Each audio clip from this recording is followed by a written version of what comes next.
Bonjour, aujourd'hui je voudrais vous parler de la fête de Noël. Avec le Père Jean-Yves, l'équipe d'animation paroissiale, nous souhaitons vraiment que vous puissiez vivre un vrai Noël, même s'il sera forcément un peu différent des autres.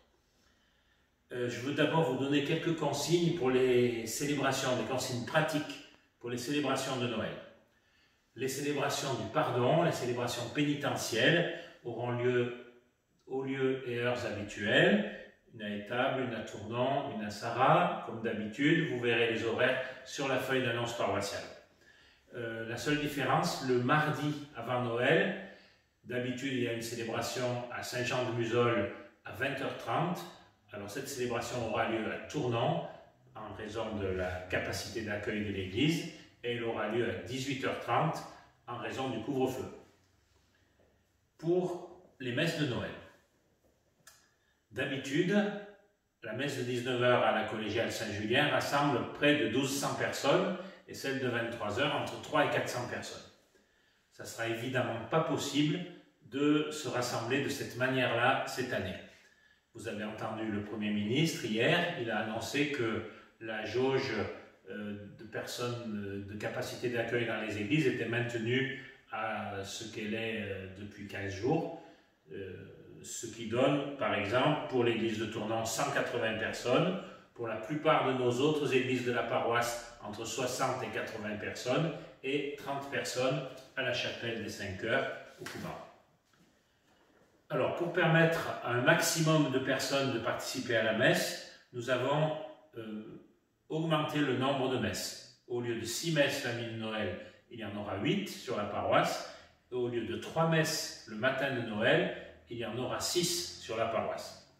Vous verrez les horaires sur les feuilles, là aussi.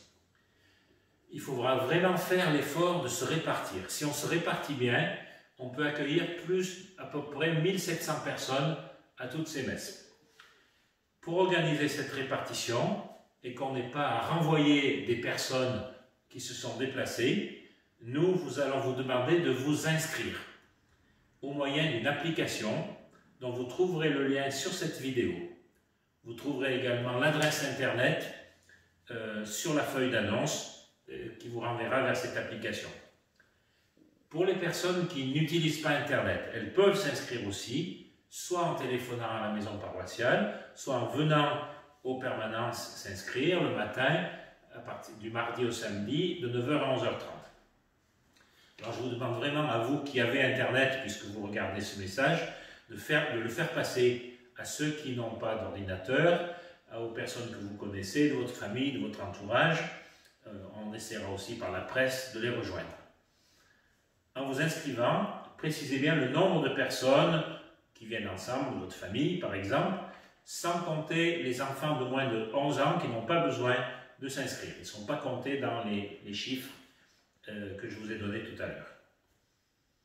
Voilà, j'espère qu'avec ce système, on pourra se répartir et que vraiment tous pourront célébrer Noël. Mais Noël, ce n'est pas seulement des célébrations. Pour beaucoup, c'est aussi une occasion de se rencontrer, de se rassembler en famille. Et là aussi, ça va être certainement différent des autres années. Pour certains d'entre vous, ça ne sera pas possible. Ou alors, ce sera en petit comité. Mais peut-être que ça nous invite à penser à ceux qui, même l'an dernier et l'année avant, ont été dans ce cas-là. Il y en a pour qui être seul, c'est tous les Noëls, c'est tous les ans.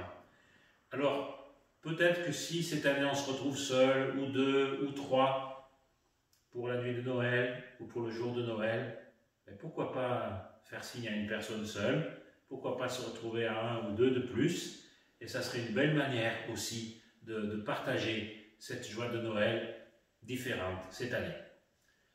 Profitez bien de ces 2 dernières semaines de l'Avent pour vivre une belle et sainte fête de Noël. Merci.